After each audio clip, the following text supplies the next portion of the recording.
ಸ್ನೇಹಿತರೆ, ನಾನಿವತ್ತು ನಿಮಗೆ ಎಕ್ಸ್ಪ್ಲೇನ್ ಮಾಡ್ತಿರೋ ಮೂವಿ ಕಳೆದ ವಾರ ರಿಲೀಸ್ ಆಗಿರುವ DNA ಎಂಬ ತಮಿಳು ಭಾಷೆಯ ಮಿಸ್ಟರಿ ಹಾಗೂ ಕ್ರೈಮ್ ಥ್ರಿಲ್ಲರ್ ಚಿತ್ರ. ಈ ಮೂವಿಯ ಕಾನ್ಸೆಪ್ಟ್ ಏನಂದ್ರೆ, ಚಿತ್ರದ ಹೀರೋ ಆನಂದ್ ಒಬ್ಬಳು ಹುಡುಗಿಯನ್ನ ಲವ್ ಮಾಡಿ ಆ ಲವ್ ಬ್ರೇಕಪ್ ಆಗಿ ತುಂಬಾನೇ ಪ್ರಾಬ್ಲಮ್ ನಲ್ಲಿರ್ತಾನೆ. ಆನಂದ್ನ ಮನೆಯವರು ಈತ ಹೀಗೆ ಇದ್ರೆ ಮತ್ತೇನಾದ್ರೂ ಮಾಡಿಕೊಳ್ತಾನೆ ಅನ್ನೋ ಭಯಕ್ಕೆ ಅವನಿಗೆ ಒಬ್ಬಳು ಹುಡುಗಿಯನ್ನ ನೋಡಿ ಮದುವೆ ಮಾಡ್ತಾರೆ. ಮದುವೆ ದಿನ ಆನಂದ್ಗೆ ಗೊತ್ತಾಗುತ್ತೆ ತಾನು ಮದುವೆ ಆಗ್ತಿರುವ ಹುಡುಗಿಗೆ ಸ್ವಲ್ಪ ಮೆಂಟಲಿ ಇಶ್ಯೂ ಇದೆ ಅಂತ. ಆದ್ರೂ ಕೂಡ ಆನಂದ್ ಆ ಹುಡುಗಿಯನ್ನ ಮದುವೆ ಆಗ್ತಾನೆ. ಆದ್ರೆ ಲೈಫ್ ಅಲ್ಲಿ ಎಲ್ಲ ಸರಿಯಾಯ್ತು ಅನ್ನುವಷ್ಟರಲ್ಲಿ ಆನಂದ್ನ ಜೀವನದಲ್ಲಿ ಒಂದು ನಡೆಯಬಾರದ ಘಟನೆ ನಡೆದು ಹೋಗುತ್ತೆ. ಅದೇನಂದ್ರೆ, ಇವನ ಹೆಂಡತಿಗೆ ಡೆಲಿವರಿ ಆದ ಕೆಲವೇ ಸಮಯದಲ್ಲಿ ಇವನ ಮಗು ಕಳ್ಳತನ ಆಗಿರುತ್ತೆ. ಸೊ ಚಿತ್ರದಲ್ಲಿ ಮುಂದೇನಾಯ್ತು, ಆನಂದ್ ತನ್ನ ಮಗುವನ್ನ ಹುಡುಕೋದಕ್ಕೆ ಏನೇನ್ ಮಾಡ್ದ, ಎಲ್ಲರೂ ಹೇಳ್ತಿರುವ ಹಾಗೆ ಆನಂದ್ನ ಹೆಂಡತಿಗೆ ಮೆಂಟಲಿ ಇಶ್ಯೂ ಇದೆಯಾ, ಹಾಗೂ ಈ ಚಿತ್ರವನ್ನ ನೋಡ್ತಾ ಹೋದಾಗೆ ರಿವೀಲ್ ಆಗುವ ಬ್ಯಾಕ್ ಟು ಬ್ಯಾಕ್ ಟ್ವಿಸ್ಟ್ ಗಳಾದ್ರೇನೆಂಬುದನ್ನ ಈ ವಿಡಿಯೋದಲ್ಲಿ ನೋಡ್ತಾ ಹೋಗೋಣ. ಚಿತ್ರದ ಮೊದಲ ಸೀನ್ನಲ್ಲಿ ತನ್ನ ಲವ್ ಫೇಲ್ಯೂರ್ ಆಯ್ತು ಅಂತ ಬಾರ್ನಲ್ಲಿ ಅತಿಯಾಗಿ ಕುಡಿಯುತ್ತಿರುವ ಚಿತ್ರದ ಹೀರೋ ಆನಂದ್ನ ನೋಡ್ತೀವಿ. ಇವನ ಲವ್ ಫೇಲ್ಯೂರ್ಗೆ ಕಾರಣ ಏನು ಅಂತ ಮುಂದೆ ನಮಗೆ ಗೊತ್ತಾಗುತ್ತೆ. ಏನು, ಈ ಆನಂದ್ನ ಮನೆಯವರ ಬಗ್ಗೆ ಹೇಳೋದಾದ್ರೆ, ಈತ ಒಬ್ಬ ಶ್ರೀಮಂತರ ಕುಟುಂಬಕ್ಕೆ ಸೇರಿದವನಾಗಿರ್ತಾನೆ. ಆನಂದ್ನ ಮನೆಯಲ್ಲಿ ಎಲ್ಲರೂ ಕೂಡ ಒಳ್ಳೊಳ್ಳೆ ಜಾಬ್ ನಲ್ಲಿರ್ತಾರೆ. ಆದ್ರೆ ಈ ಆನಂದ್ ಮಾತ್ರ ಲವ್ ಫೇಲ್ಯೂರ್ ಆಯ್ತು ಅಂತ ಯಾವಾಗ್ಲೂ ಕುಡ್ಕೊಂಡು ನಶೆಯಲ್ಲೇ ಓಡಾಡ್ತಿರ್ತಾನೆ. ಆನಂದ್ ದಾರಿ ತಪ್ಪಿದ್ದಾನೆ ಅಂದುಕೊಂಡ ಇವನ ಮನೆಯವರು ಇವನ ಚಿಕ್ಕ ತಮ್ಮ ಪ್ರಕಾಶ್ಗೆ ಮದುವೆ ಮಾಡೋದಕ್ಕೆ ರೆಡಿ ಮಾಡಿಕೊಳ್ತಿರ್ತಾರೆ. ಸಾಫ್ಟ್ವೇರ್ ಎಂಜಿನಿಯರ್ ಆಗಿದ್ದ ಪ್ರಕಾಶ್ ಒಬ್ಬ ಹುಡುಗಿಯನ್ನ ಲವ್ ಮಾಡಿರ್ತಾನೆ. ಈ ವಿಷಯವನ್ನ ತನ್ನ ಮನೆಯವರಿಗೆ ಹೇಳಿ ಅದೇ ಹುಡುಗಿಯನ್ನ ಮದುವೆ ಆಗ್ತೀನಿ ಅಂತ ಹೇಳಿದಾಗ ಅವರು ಕೂಡ ಒಪ್ಪಿಕೊಂಡಿರ್ತಾರೆ. ಮರುದಿನವೇ ಪ್ರಕಾಶ್ ತಾನು ಪ್ರೀತಿ ಮಾಡ್ತಿರುವ ಹುಡುಗಿಯ ಮನೆ ಕಡೆಯವರನ್ನ ಮನೆಗೆ ಕರೆಸಿರ್ತಾನೆ. ಎಲ್ಲರೂ ಕೂತು ಮದುವೆ ಬಗ್ಗೆ ಮಾತನಾಡ್ತಿರುವಾಗ ಅತಿಯಾಗಿ ಕುಡಿದು ನಶೆಯಲ್ಲಿದ್ದ ಆನಂದ್ ಅಲ್ಲಿಗೆ ಬರ್ತಾನೆ. ಎಲ್ಲರ ಮುಂದೆನೆ ವಾಮಿಟ್ ಮಾಡ್ಕೊಂಡು ಅವರ ಮುಂದೆನೆ ಯೂರಿನ್ ಮಾಡಿಬಿಡ್ತಾನೆ. ಇದನ್ನ ನೋಡಿದ ಪ್ರಕಾಶ್ನ ಲವರ್ನ ಮನೆಯವರಿಗೆ ತುಂಬಾನೇ ಮುಜುಗರ ಆಗುತ್ತೆ. ಆನಂದ್ನ ತಂದೆ ಬಳಿ ಬಂದು, ಸರ್, ನಿಮ್ಮ ಚಿಕ್ಕ ಮಗ ಪ್ರಕಾಶ್ಗೆ ನಮ್ಮ ಮಗಳನ್ನ ಕೊಡೋದಕ್ಕೆ ಒಪ್ಪಿಗೆ ಇದೆ, ಆದ್ರೆ ನಿಮ್ಮ ದೊಡ್ಡ ಮಗ ಆನಂದ್ ನೋಡಿದ್ರೆ ಈ ರೀತಿ ಕುಡಿದು ಹೇಗೇಗೋ ಬಿಹೇವ್ ಮಾಡ್ತಿದ್ದಾನೆ. ಹೀಗಿರುವಾಗ ನಮ್ಮ ಮಗಳು ಮದುವೆಯಾಗಿ ಇದೇ ಮನೆಗೆ ಬಂದ್ರೆ ಅವಳಿಗೆ ಸೇಫ್ಟಿ ಇರುತ್ತೆ.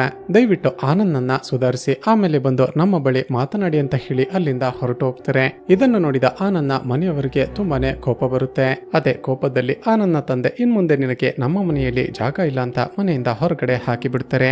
ಆನಂದ್ಗೀಗ ಇರೋದಕ್ಕೆ ಜಾಗವಿಲ್ಲದೆ ತನ್ನ ಫ್ರೆಂಡ್ ಆಗಿದ್ದ ವೆಂಕಟ್ನ ಮನೆಗೆ ಹೋಗ್ತಾನೆ. ವೆಂಕಟ್ ಇವನಿಗೆ ಬೈತ, ಆನಂದ್, ನಿನ್ಗೆ ಅಂತ ಒಂದು ಜೀವನ ಇದೆ. ಆ ಹುಡುಗಿ ಈಗಾಗ್ಲೇ ನಿನ್ನನ್ನ ಮರೆತು ಬೇರೆಯವನನ್ನ ಮದುವೆಯಾಗಿ ಆರಾಮಾಗಿದ್ದಾಳೆ. ನೀನು ಕೂಡ ಆ ಹುಡುಗಿಯನ್ನ ಮರೆತು ಹೊಸ ಜೀವನ ಸ್ಟಾರ್ಟ್ ಮಾಡುವಂತ ಬುದ್ಧಿ ಹೇಳ್ತಾನೆ. ಅದಕ್ಕೆ ಆನಂದ್ ಹೇಳ್ತಾನೆ, ಆ ಹುಡುಗಿ ನನಗೆ ಬೇಕು ಅಂತ ಮೋಸ ಮಾಡ್ಲಿಲ್ಲ.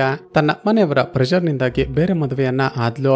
ಆದ್ರೆ ಮದುವೆಯಾದ ಕೆಲವೇ ದಿನಗಳಲ್ಲಿ ಆತ್ಮಹತ್ಯೆ ಮಾಡಿಕೊಂಡು ಸತ್ತು ಹೋದ್ಲು. ಈ ಜನ್ಮದಲ್ಲಿ ಆಕೆಯನ್ನ ನಾನು ಮರೆಯೋದಕ್ಕೆ ಸಾಧ್ಯ ಇಲ್ಲ ಅಂತ ಅಳ್ತಾನೆ. ಇವನನ್ನ ಮೊದಲಿನ ಹಾಗೆ ಮಾಡ್ಬೇಕು ಅಂತ ವೆಂಕಟ್ ಇವನನ್ನ ಕರೆದುಕೊಂಡು ಹೋಗಿ ಒಂದು ರಿಹ್ಯಾಬಿಲಿಟೇಷನ್ ಸೆಂಟರ್ ನಲ್ಲಿ ಅಡ್ಮಿಟ್ ಮಾಡ್ತಾನೆ. ಆಶ್ರಮದಲ್ಲಿ ದಿನಗಳು ಕಳೆದಂತೆ ಆನಂದ್ನ ಬಿಹೇವಿಯರ್ ಸ್ವಲ್ಪ ಚೇಂಜಸ್ ಆಗುತ್ತೆ. ಮತ್ತೊಂದು ಕಡೆ ಚಿತ್ರದ ಹೀರೋಯಿನ್ ಆಗಿರುವ ದಿವ್ಯಾಳನ್ನ ನೋಡ್ತೀವಿ. ಸ್ನೇಹಿತರೆ, ಈ ದಿವ್ಯಾಳ ಕ್ಯಾರೆಕ್ಟರ್ ಸ್ವಲ್ಪ ಚೈಲ್ಡಿಶ್ ಆಗಿರುತ್ತೆ. ಎಲ್ಲರೂ ಈಕೆಗೆ ಬುದ್ಧಿ ಸರಿ ಇಲ್ಲ, ಅದಕ್ಕೇನೆ ಹೇಗೆಗೋ ಬಿಹೇವ್ ಮಾಡ್ತಾಳೆ ಅಂತ ಮಾತನಾಡಿಕೊಳ್ತಿರ್ತಾರೆ.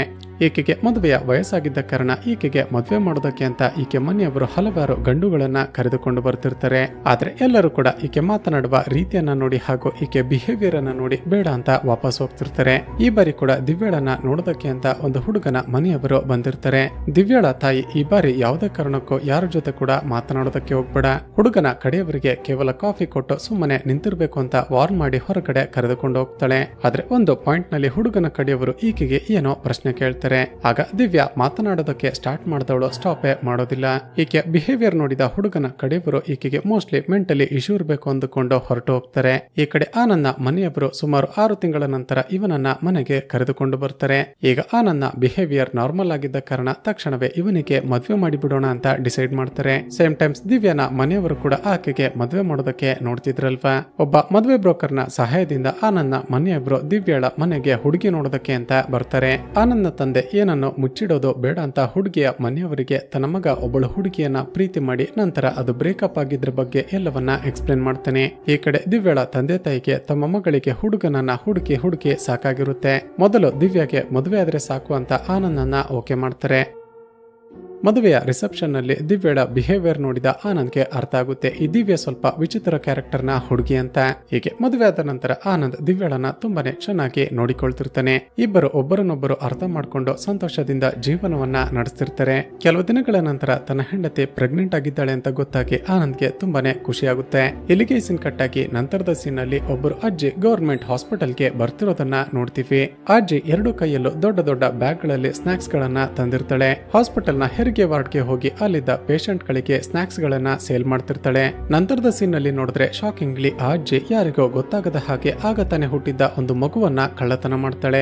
ನಂತರ ಆ ಮಗುವನ್ನ ತಾನು ತಂದಿದ್ದ ಆ ದೊಡ್ಡ ಸ್ನಾಕ್ಸ್ ಬ್ಯಾಗ್ ನ ಒಳಗಡೆ ಇಟ್ಟುಕೊಂಡು ಯಾರಿಗೋ ಗೊತ್ತಾಗದ ಹಾಗೆ ಅಲ್ಲಿಂದ ಎಸ್ಕೇಪ್ ಆಗಿ ಬಿಡ್ತಾಳೆ. ಕೆಲವು ತಿಂಗಳ ನಂತರ ದಿವ್ಯಾಗೆ ಹೆರಿಗೆ ನೋವು ಸ್ಟಾರ್ಟ್ ಆಯ್ತು ಅಂತ ಆನಂದ್ ಹಾಸ್ಪಿಟಲ್ಗೆ ಅಡ್ಮಿಟ್ ಮಾಡ್ತಾನೆ. ದಿವ್ಯಾ ಒಂದು ಗಂಡು ಮಗುವಿಗೆ ಜನ್ಮ ನೀಡ್ತಾಳೆ. ಈ ವಿಷಯ ಗೊತ್ತಾಗಿ ಎರಡು ಮನೆಯವರು ತುಂಬಾನೇ ಸಂತೋಷ ಪಡ್ತಾರೆ. ಅದೇ ಖುಷಿಯಲ್ಲಿ ಆನಂದ್ನ ತಂದೆ ತನಗೆ ಗೊತ್ತಿದ್ದ ಒಬ್ಬ ವ್ಯಕ್ತಿಗೆ ಕಾಲ್ ಮಾಡಿ ಮಗು ಹುಟ್ಟಿದ ಸಮಯವನ್ನ ಹಾಗೂ ದಿನಾಂಕವನ್ನ ಹೇಳಿ ಜ್ಯೋತಿಷ್ಯ ಕೇಳಿಸ್ತಾನೆ. ಅದಕ್ಕೆ ಆ ಜ್ಯೋತಿಷಿ ಸಮಯ ಹಾಗೂ ದಿನಾಂಕವನ್ನ ನೋಡಿ ಹೀಗೆ ಹೇಳ್ತಾನೆ, ಈ ಶುಭ ಗಳಿಗೆಯಲ್ಲಿ ಹುಟ್ಟಿರುವ ನಿಮ್ಮ ಮೊಮ್ಮಗ ಮುಂದೆ ನಿಮ್ಮ ವಂಶಕ್ಕೆ ದೊಡ್ಡ ಹೆಸರನ್ನ ತರ್ತಾನೆ. ಮುಂಬರುವ ದಿನಗಳಲ್ಲಿ ನಿಮ್ಮ ಮೊಮ್ಮಗನಿಂದಾಗಿ ನಿಮಗೆ ತುಂಬಾನೇ ಒಳ್ಳೇದಾಗುತ್ತೆ ಅಂತ ಹೇಳ್ತಾನೆ. ಇದನ್ನ ಕೇಳಿದ ಮೇಲೆ ಎರಡು ಮನೆಯವರು ಮತ್ತಷ್ಟು ಖುಷಿ ಪಡ್ತಾರೆ. ಇದಾದ ನಂತರ ನರ್ಸ್ಗಳು ಆ ಮಗುವನ್ನ ತೆಗೆದುಕೊಂಡು ಹೋಗಿ ಅಬ್ಸರ್ವೇಷನ್ ರೂಮ್ ನಲ್ಲಿ ಇಡ್ತಾರೆ. ಅದೇ ಸಮಯಕ್ಕೆ ಅದೇ ಹಾಸ್ಪಿಟಲ್ ನ ಹೊರಗಡೆ ನಾವು ಸ್ವಲ್ಪ ಸಮಯದ ಮುಂಚೆ ನೋಡಿದ ಅಜ್ಜಿ ಡಾಕ್ಟರ್ ನ ಜೊತೆ ಮಾತನಾಡ್ತಿರೋದನ್ನ ನೋಡ್ತೀವಿ. ಇಲ್ಲಿಗೆ ಸೀನ್ ಕಟ್ ಆಗಿ ಸ್ವಲ್ಪ ಸಮಯದ ನಂತರ ಅಬ್ಸರ್ವೇಷನ್ ರೂಮ್ ನಲ್ಲಿದ್ದ ದಿವ್ಯಾಳ ಮಗುವನ್ನ ತಂದು ಕೊಡ್ತಾರೆ. ಆ ಮಗುವನ್ನ ನೋಡ್ತಿದ್ದ ಹಾಗೆ ದಿವ್ಯಾಗೆ ಶಾಕ್ ಆಗುತ್ತೆ. ಅಲ್ಲೇ ಇದ್ದ ನರ್ಸ್ಗೆ, ಮೇಡಮ್ ಇದು ನನ್ನ ಮಗು ಅಲ್ಲ, ಹುಟ್ಟಿದ ತಕ್ಷಣವೇ ನನ್ನ ಮಗುವಿನ ಮುಖವನ್ನ ನೋಡಿದ್ದೀನಿ, ನೀವು ಯಾರ್ದೋ ಮಗುವನ್ನ ತಂದು ಕೊಟ್ಟಿದ್ದೀರಾ ಅಂತ ಹೇಳ್ತಾಳೆ. ಈಕೆ ಮಾತುಗಳನ್ನ ಕೇಳಿದ ಮನೆಯವರಿಗೂ ಕೂಡ ಶಾಕ್ ಆಗುತ್ತೆ. ಆದ್ರೆ ಆ ನರ್ಸ್ ಮಾತ್ರ, ಮೇಡಮ್ ಏನ್ ಹೇಳ್ತಿದ್ದೀರಾ, ಇದು ನಿಮ್ಮ ಮಗುನೇ ಅಂತ ಹೇಳ್ತಾಳೆ. ಕೋಪಗೊಂಡ ದಿವ್ಯಾ ಜೋರಾಗಿ ಕಿರ್ಚಾಡೋದಕ್ಕೆ ಶುರು ಮಾಡ್ತಾಳೆ. ಗಲಾಟೆ ಕೇಳಿ ಅಲ್ಲಿಗೆ ಡಾಕ್ಟರ್ ಬರ್ತಾರೆ. ದಿವ್ಯಾ ಇದು ನಿನ್ನ ಮಗು ಅಲ್ಲ ಅಂತ ಹೇಗೆ ಹೇಳ್ತಿದ್ಯಾ?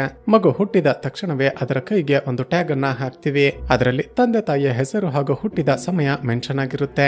ಅಲ್ಲೇ ಇದ್ದ ಆನಂದ್ ತನ್ನ ಹೆಂಡತಿ ಮೋಸ್ಟ್ಲಿ ಕನ್ಫ್ಯೂಷನ್ ಮಾಡಿಕೊಂಡಿರ್ಬೇಕು ಅಂತ ಅಂದುಕೊಳ್ತಾನೆ. ಆದ್ರೆ ಇವರೆಲ್ಲರ ಮಾತುಗಳನ್ನ ಕೇಳಿದ ದಿವ್ಯಾಗೆ ಮತ್ತಷ್ಟು ಕೋಪ ಬರುತ್ತೆ. ನಾನು ಹುಟ್ಟಿದ ತಕ್ಷಣ ಮಗುವನ್ನ ನನ್ನ ಕೈಗೆ ಕೊಟ್ಟಿದ್ದಾಗ ಅದರ ಮುಖವನ್ನ ನೋಡಿದ್ದೀನಿ, ಬೇರೆ ಯಾವ್ದೋ ಮಗುವನ್ನ ತಂದು ನನ್ನ ಮಗು ಅಂತ ಹೇಳ್ತಿದ್ದೀರಾ? ನನ್ನ ಮಗು ಎಲ್ಲಿದೆ? ತಕ್ಷಣವೇ ತಂದು ಕೊಡಿ ಅಂತ ಮತ್ತಷ್ಟು ಕೂಗಾಡೋದಕ್ಕೆ ಶುರು ಮಾಡ್ತಾಳೆ. ತಕ್ಷಣವೇ ಆ ಡಾಕ್ಟರ್ ಆನಂದ್ ಅನ್ನ ತನ್ನ ಕ್ಯಾಬಿನ್ ಗೆ ಕರೆದುಕೊಂಡು ಹೋಗ್ತಾಳೆ.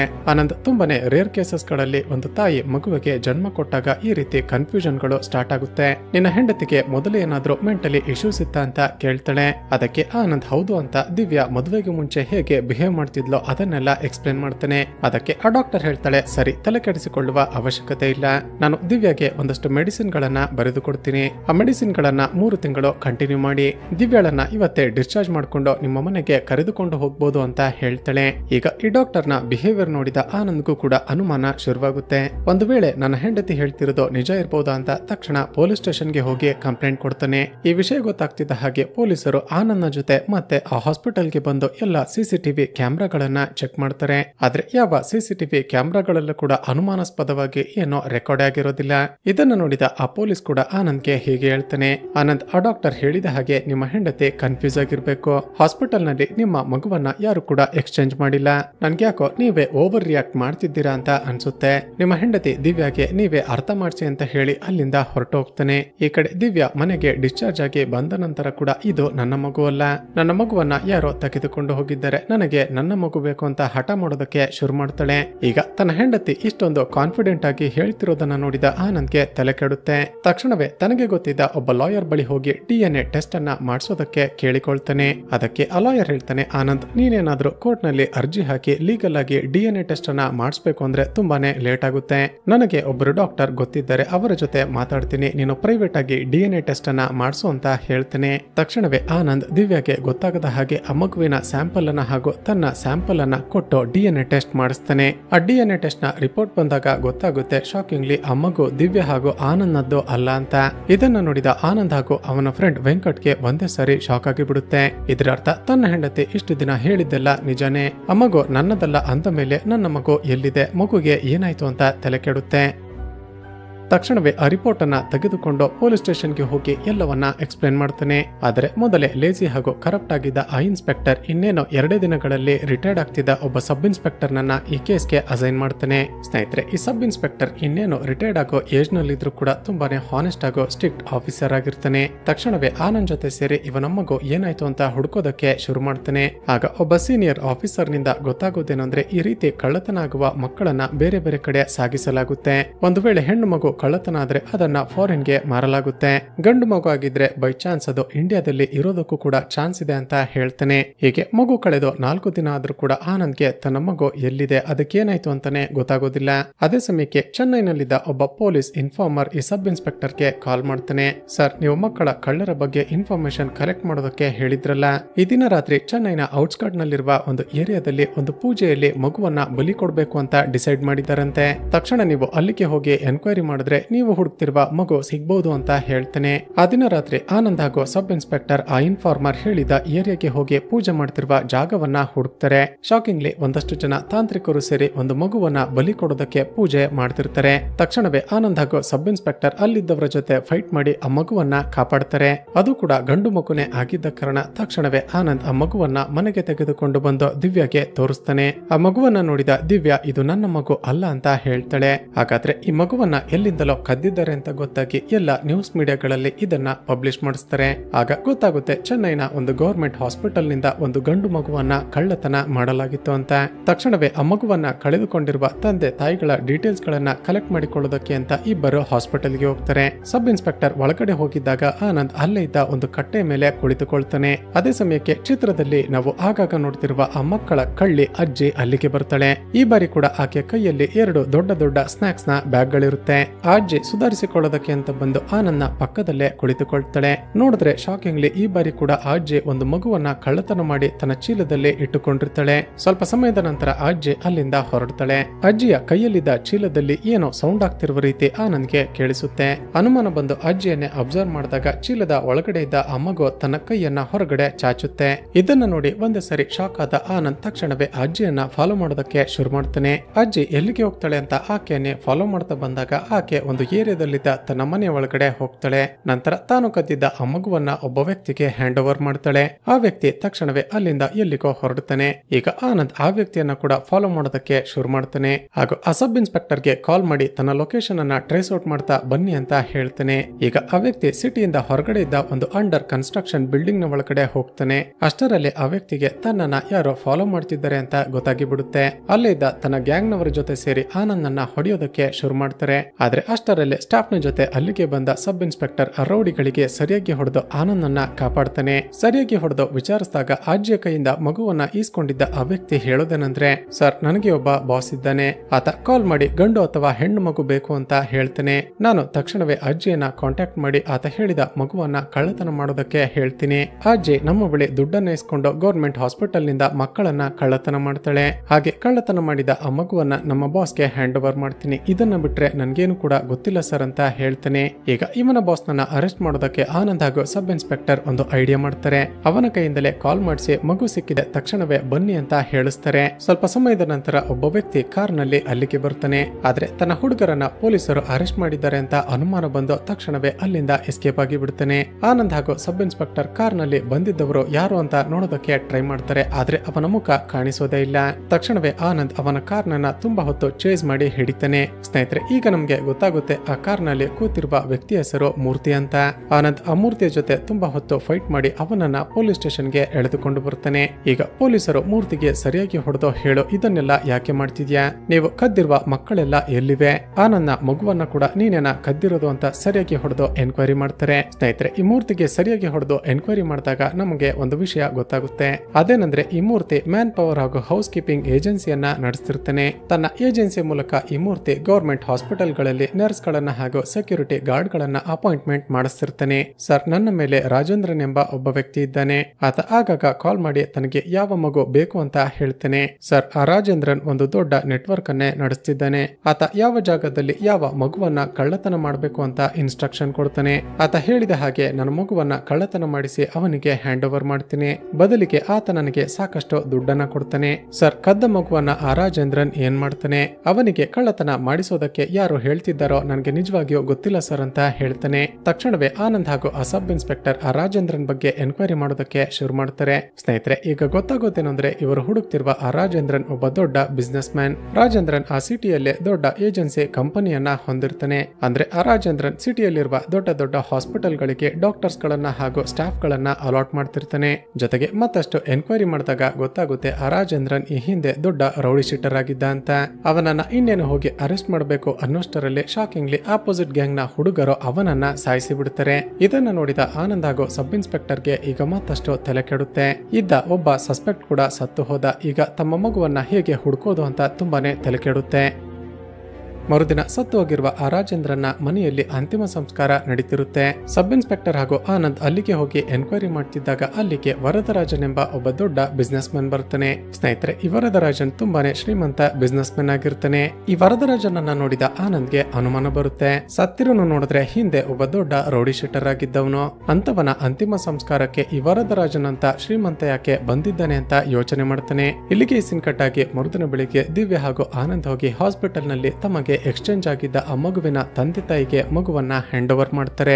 ಆಗ ತಾನೇ ಹುಟ್ಟಿದ್ದ ತಮ್ಮ ಮಗುವನ್ನ ಕಳೆದುಕೊಂಡು ಇಷ್ಟು ದಿನಗಳಿಂದ ಒದ್ದಾಡುತ್ತಿದ್ದ ಆ ಗಂಡ ಹೆಂಡತಿ ತುಂಬಾನೇ ಖುಷಿ ಪಡ್ತಾರೆ. ಆ ದಿನ ರಾತ್ರಿ ರಾಜೇಂದ್ರನನ್ನ ಕೊಲೆ ಮಾಡಿದ ಆ ರೌಡಿಗಳನ್ನ ಆನಂದ್ ಹಾಗೂ ಸಬ್ ಇನ್ಸ್ಪೆಕ್ಟರ್ ಫೈಂಡ್ ಔಟ್ ಮಾಡ್ತಾರೆ. ಆ ರೌಡಿಗಳಿಗೆ ಸರಿಯಾಗಿ ಹೊಡೆದು ರಾಜೇಂದ್ರನನ್ನ ಯಾಕೆ ಕೊಲೆ ಮಾಡಿದ್ದು ಅಂತ ವಿಚಾರಿಸ್ತಾನೆ. ಸ್ನೇಹಿತರೆ, ಈಗ ಆ ರೌಡಿ ಒಂದು ಟ್ವಿಸ್ಟ್ ಅನ್ನ ರಿವೀಲ್ ಮಾಡ್ತಾನೆ. ಸರ್, ನಮಗೆ ರಾಜೇಂದ್ರನನ್ನ ಕೊಲೆ ಮಾಡೋದಕ್ಕೆ ಒಂದು ಸುಪಾರಿ ಸಿಕ್ಕಿತ್ತು. ಆ ಸುಪಾರಿಯನ್ನ ಕೊಟ್ಟಿದ್ದು ದೊಡ್ಡ ಬಿಸ್ನೆಸ್ ಮ್ಯಾನ್ ವರದರಾಜನ್ ಅಂತ ಹೇಳ್ತಾನೆ. ಇದನ್ನ ಕೇಳಿದ ಆನಂದ್ಗೆ ಶಾಕ್ ಆಗುತ್ತೆ. ಇಲ್ಲಿಗೆ ಸೀನ್ ಕಟ್ ಆಗಿ ಈಗ ಚಿತ್ರದಲ್ಲಿ ವರದರಾಜನ್ ಯಾರು ಅಂತ ಒಂದು ಫ್ಲಾಶ್ ಬ್ಯಾಕ್ ಅನ್ನ ತೋರಿಸಲಾಗುತ್ತೆ. ಸ್ನೇಹಿತರೆ, ಹಲವು ವರ್ಷಗಳ ಹಿಂದೆ ವರದರಾಜನ್ ಹಳ್ಳಿಯಿಂದ ಚೆನ್ನೈಗೆ ಕೆಲಸ ಹುಡುಕಿಕೊಂಡು ಬಂದಿರ್ತಾನೆ. ಈ ವರದರಾಜನ್ ಒಂದು IT ಕಂಪನಿಯಲ್ಲಿ ಕೆಲಸ ಮಾಡ್ತಿರ್ತಾನೆ. ಹೀಗಿರುವಾಗಲೇ ಒಂದು ದಿನ ತಮಿಳುನಾಡು ಗೌರ್ಮೆಂಟ್ ಒಂದು ಡಿಸಿಷನ್ ಅನ್ನ ಮಾಡುತ್ತೆ. ಅದೇನಂದ್ರೆ ಎಲ್ಲ ಗೌರ್ಮೆಂಟ್ ಹಾಸ್ಪಿಟಲ್ ಗಳ ಪ್ರೊಸೀಜರ್ ಅನ್ನ ಡಿಜಿಟಲೈಸ್ ಮಾಡಬೇಕು ಅಂತ. ಆ ಕಾಂಟ್ರಾಕ್ಟ್ ವರದರಾಜನ್ ಕೆಲಸ ಮಾಡ್ತಿದ್ದ ಆ ಕಂಪನಿಗೆನೆ ಸಿಕ್ಕಿರುತ್ತೆ. ಹೀಗೆ ವರದರಾಜನ್ ಎಲ್ಲ ಗೌರ್ಮೆಂಟ್ ಹಾಸ್ಪಿಟಲ್ ಗಳ ಡಾಟಾವನ್ನ ಡಿಜಿಟಲೈಸ್ ಮಾಡ್ತಾ ಎಲ್ಲವನ್ನ ತಿಳಿದುಕೊಳ್ತಾನೆ. ಅಂದ್ರೆ ಯಾವ ಹಾಸ್ಪಿಟಲ್ ನಲ್ಲಿ ಎಷ್ಟು ಜನ ಡಾಕ್ಟರ್ಸ್ ಗಳಿದ್ದಾರೆ, ಯಾವ ದಿನ ಯಾವ ಹಾಸ್ಪಿಟಲ್ ನಲ್ಲಿ ಮಕ್ಕಳು ಹುಟ್ಟುತ್ತಿವೆ, ಹಾಗೂ ಆ ಮಕ್ಕಳು ಗಂಡು ಹೆಣ್ಣು ಎಂಬ ಎಲ್ಲ ಡಾಟಾ ಸಿಕ್ತಿರುತ್ತೆ. ಒಂದು ದಿನ ಅದೇ ಕಾಂಟ್ರಾಕ್ಟ್ ಕೆಲಸದ ಮೇಲೆ ಈತ ಒಂದು ಗೌರ್ಮೆಂಟ್ ಹಾಸ್ಪಿಟಲ್ಗೆ ಹೋಗಿರ್ತಾನೆ. ಆಗ ಇಬ್ಬರು ಗಂಡ ಹೆಂಡತಿ ಆಗ ತಾನೇ ಹುಟ್ಟಿದ್ದ ತಮ್ಮ ಮಗು ಸತ್ತು ಹೋಯ್ತು ಅಂತ ತುಂಬಾನೇ ಅಳ್ತಿರ್ತಾರೆ. ಅದೇ ಸಮಯಕ್ಕೆ ಆ ಹಾಸ್ಪಿಟಲ್ ನಲ್ಲಿ ಒಬ್ಬಳು ಅಪ್ರಾಪ್ತ ಹುಡುಗಿ ಒಂದು ಮಗುವಿಗೆ ಜನ್ಮ ಕೊಟ್ಟಿರ್ತಾಳೆ. ಸೊಸೈಟಿಗೆ ಹೆದರಿಕೊಂಡು ಆ ಮಗು ತನಗೆ ಬೇಡ ಅಂತ ಅಲ್ಲೇ ಬಿಟ್ಟು ಎಸ್ಕೇಪ್ ಆಗಿರ್ತಾಳೆ. ತಕ್ಷಣವೇ ವರದರಾಜನ್ ಆ ಮಗುವನ್ನ ತೆಗೆದುಕೊಂಡು ಬಂದು ಮಗುವನ್ನ ಕಳೆದುಕೊಂಡು ಅಳ್ತಿರುವ ಆ ದಂಪತಿಗೆ ಕೊಡ್ತಾನೆ. ಆ ಮಗುವನ್ನ ನೋಡಿದ ಆ ಇಬ್ಬರು ಗಂಡ ಹೆಂಡತಿ ತುಂಬಾನೇ ಖುಷಿ ಪಡ್ತಾರೆ. ನಂತರ ವರದರಾಜನ್ ಬೇಡ ಬೇಡ ಅಂದ್ರೆ ಕೂಡ ತಮ್ಮ ಬಳಿಯಿದ್ದ ಬಂಗಾರದ ಒಡವೆಗಳನ್ನ ಅವನಿಗೆ ಕೊಡ್ತಾರೆ. ಸ್ನೇಹಿತರೆ, ಅದೇ ಹಾಸ್ಪಿಟಲ್ ನಲ್ಲಿ ಸತ್ತಿರುವ ರೌಡಿ ಶೀಟರ್ ರಾಜೇಂದ್ರನ್ ಕಾಂಪೌಂಡರ್ ಆಗಿ ಕೆಲಸ ಮಾಡ್ತಿರ್ತಾನೆ. ಕೆಲವು ದಿನಗಳ ನಂತರ ಅದೇ ಗಂಡ ಹೆಂಡತಿ ಮತ್ತೆ ವರದರಾಜನನ್ನ ಹುಡುಕಿಕೊಂಡು ಬರ್ತಾರೆ. ಏನ್ ವಿಷಯ ಅಂತ ಕೇಳಿದಾಗ ಅವರು ಹೇಳೋದೇನಂದ್ರೆ, ಸರ್, ನಮಗೆ ಗೊತ್ತಿರುವ ಇಬ್ಬರು ಗಂಡ ಹೆಂಡತಿ ಇದ್ದಾರೆ. ಅವರಿಗೆ ಹಲವು ವರ್ಷಗಳಿಂದ ಮಕ್ಕಳಾಗಿಲ್ಲ ಅಂತ ತುಂಬಾನೇ ಒದ್ದಾಡ್ತಿದ್ದಾರೆ. ನಮಗೆ ಒಂದು ಮಗುವನ್ನ ಕೊಟ್ರಲ್ಲ, ಅದೇ ರೀತಿ ಮತ್ತೊಂದು ಮಗುವನ್ನ ಅಡ್ಜಸ್ಟ್ ಮಾಡಿ ಅವರಿಗೆ ಕೊಟ್ರೆ 5 ಲಕ್ಷ ರೂಪಾಯಿ ಕೊಡ್ತಾರಂತೆ ಅಂತ ಹೇಳ್ತಾನೆ. 5 ಲಕ್ಷ ಅಂತ ಹೇಳ್ತಿದ್ದ ಹಾಗೆ ವರದರಾಜನ್ಗೆ ದುರಾಸೆ ಶುರುವಾಗುತ್ತೆ. ನಾನು ತಿಂಗಳು ಪೂರ್ತಿ ಕೆಲಸ ಮಾಡಿದ್ರು 50,000 ರೂಪಾಯಿ ದುಡಿಯೋದಕ್ಕೆ ಸಾಧ್ಯ ಆಗ್ತಿಲ್ಲ. ಆದ್ರೆ ಒಂದು ಮಗುವನ್ನ ತಂದು ಕೊಟ್ರೆ 5 ಲಕ್ಷ ರೂಪಾಯಿ ಸಿಗುತ್ತಾ? ಈ ಚಾನ್ಸ್ ಅನ್ನ ಬಿಡಬಾರ್ದು ಅಂತ ಆ ಕಾಂಪೌಂಡರ್ ರಾಜೇಂದ್ರನ್ ಜೊತೆ ಸೇರಿ ಒಂದು ಪ್ಲಾನ್ ಮಾಡ್ತಾನೆ. ಈಗ ಈ ವರದರಾಜನ್ ಬಳಿ ಯಾವ ಗೌರ್ಮೆಂಟ್ ಹಾಸ್ಪಿಟಲ್ ನಲ್ಲಿ ಯಾವ ಸಮಯಕ್ಕೆ ಯಾವ ಮಗು ಹುಟ್ಟಿದೆ ಅಂತ ಡೇಟಾ ಇತ್ತಲ್ವಾ? ಆಗ ತಾನೆ ಸಿಟಿಯ ಗೌರ್ಮೆಂಟ್ ಹಾಸ್ಪಿಟಲ್ ನಲ್ಲಿ ಇಬ್ಬರು ಬಡ ದಂಪತಿಗೆ ಒಂದು ಗಂಡು ಮಗು ಹುಟ್ಟಿದೆ ಅಂತ ಗೊತ್ತಾಗುತ್ತೆ.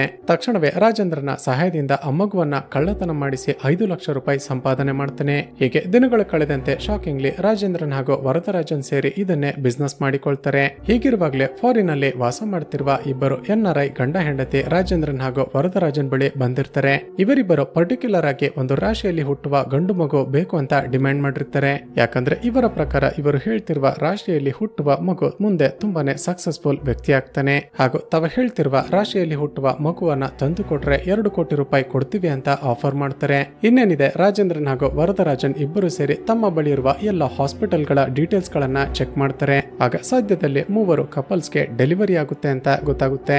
ಆ 3 ಕಪಲ್ಸ್ ಗಳಲ್ಲಿ ಆನಂದ್ ಹಾಗೂ ದಿವ್ಯಾ ಕೂಡ ಇರ್ತಾರೆ. ಆಶ್ಚರ್ಯವೇನೆಂದ್ರೆ, ದಿವ್ಯಾಗೆ ಯಾವ ದಿನ ಡೆಲಿವರಿ ಆಗಿತ್ತೋ ಅದೇ ದಿನ ಅಮ್ಮಿಕ ಇಬ್ಬರು ಮಹಿಳೆಯರಿಗೂ ಕೂಡ ಡೆಲಿವರಿ ಆಗಿರುತ್ತೆ. ಆದ್ರೆ ಅವರಿಬ್ಬರು ಹೆಣ್ಣು ಮಗುವಿಗೆ ಜನ್ಮ ನೀಡಿದ್ರೆ ದಿವ್ಯಾ ಮಾತ್ರನೇ ಗಂಡು ಮಗುವಿಗೆ ಜನ್ಮ ನೀಡಿರ್ತಾಳೆ.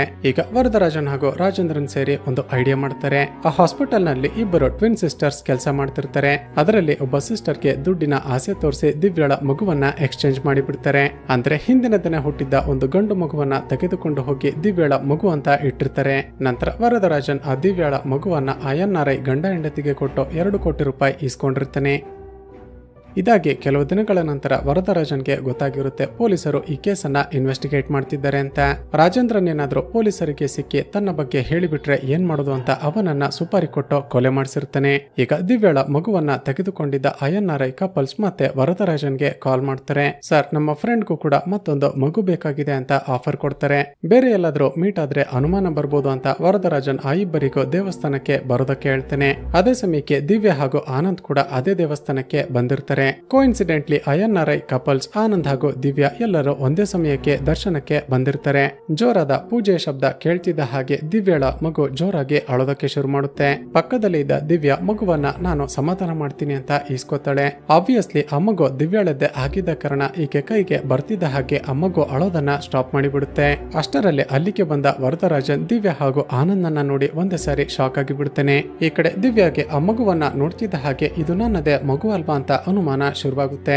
ಆದ್ರೆ ಅಷ್ಟರಲ್ಲೇ ವರದರಾಜನ್ ಆ ಮಗುವನ್ನ ಈಸ್ಕೊಂಡು INRI ಕಪಲ್ಸ್ ಅನ್ನ ಕರೆದುಕೊಂಡು ಅಲ್ಲಿಂದ ಹೊರಟು ಹೋಗ್ತಾನೆ. ತಕ್ಷಣವೇ ದಿವ್ಯಾ ಆನಂದ್ ಬಳಿ ಹೋಗಿ ನಡೆದದ್ದನ್ನೆಲ್ಲ ಎಕ್ಸ್ಪ್ಲೇನ್ ಮಾಡ್ತಾಳೆ. ಆನಂದ್ ತಕ್ಷಣವೇ ಆ ವರದರಾಜನನ್ನ ಫಾಲೋ ಮಾಡ್ತಾ ಹೋಗ್ತಿದ್ದಾಗ ಅವನ ಹುಡುಗರು ಇದ್ದಕ್ಕಿದ್ದ ಹಾಗೆ ಆನಂದ್ ಮೇಲೆ ಅಟ್ಯಾಕ್ ಮಾಡೋದಕ್ಕೆ ಶುರು ಮಾಡ್ತಾರೆ. ಆನಂದ್ ಕೂಡ ತನ್ನ ಮಗುವನ್ನ ಕಾಪಾಡಬೇಕು ಅಂತ ಅವರೆಲ್ಲರ ಜೊತೆ ಫೈಟ್ ಮಾಡೋದಕ್ಕೆ ಶುರು ಮಾಡ್ತಾನೆ. ಆದ್ರೆ ಅಷ್ಟರಲ್ಲೇ ಒಬ್ಬ ವ್ಯಕ್ತಿ ಇನ್ನೇನು ಆನಂದ್ಗೆ ಚಾಕುವಿನಿಂದ ಚುಚ್ಚಿ ಬಿಡ್ತಾನೆ ಅನ್ನುವಷ್ಟರಲ್ಲಿ ಶಾಕಿಂಗ್ಲಿ ಆತ ವರದರಾಜನ್ಗೆನೆ ಚುಚ್ಚಿ ಬಿಡ್ತಾನೆ. ನೋಡಿದ್ರೆ ವರದರಾಜನ್ಗೆ ಚುಚ್ಚಿದ್ದು ಬೇರೆ ಯಾರು ಅಲ್ಲ, ಅದು ರಾಜೇಂದ್ರನ ಮಗ. ಸ್ನೇಹಿತರೆ, ಈ ರಾಜೇಂದ್ರನ ಮಗನಿಗೆ ಗೊತ್ತಾಗಿರುತ್ತೆ ತನ್ನ ತಂದೆಯನ್ನ ಕೊಲೆ ಮಾಡೋದಕ್ಕೆ ಸುಪಾರಿ ಕೊಟ್ಟಿದ್ದು ಈ ವರದರಾಜನ್ ಅಂತ. ಈ ಮೂಲಕ ಕೊನೆಗೂ ಆನಂದ್ ಹಾಗೂ ದಿವ್ಯಾಳ ಮಗು ಅವರಿಗೆ ವಾಪಸ್ ಸಿಗುತ್ತೆ ಹಾಗೂ ಇಲ್ಲಿಗೆ ಈ ಚಿತ್ರ ಮುಕ್ತಾಯವಾಗುತ್ತೆ. ಸ್ನೇಹಿತರೆ, ಚಿತ್ರದ ಕತೆ ಇಷ್ಟವಾಗಿದ್ರೆ ಈ ವಿಡಿಯೋಗೆ ಒಂದು ಲೈಕ್ ಮಾಡಿ ಶೇರ್ ಮಾಡೋದನ್ನ ಮರೆಯಬೇಡಿ. ಇದೇ ರೀತಿಯ ವಿಡಿಯೋಸ್ಗಾಗಿ ಈ ಚಾನಲ್ ಅನ್ನ ಸಬ್ಸ್ಕ್ರೈಬ್ ಮಾಡಿಕೊಂಡು ಪಕ್ಕದಲ್ಲಿರುವ ಬೆಲ್ ಐಕಾನ್ ಅನ್ನ ಕ್ಲಿಕ್ ಮಾಡಿ.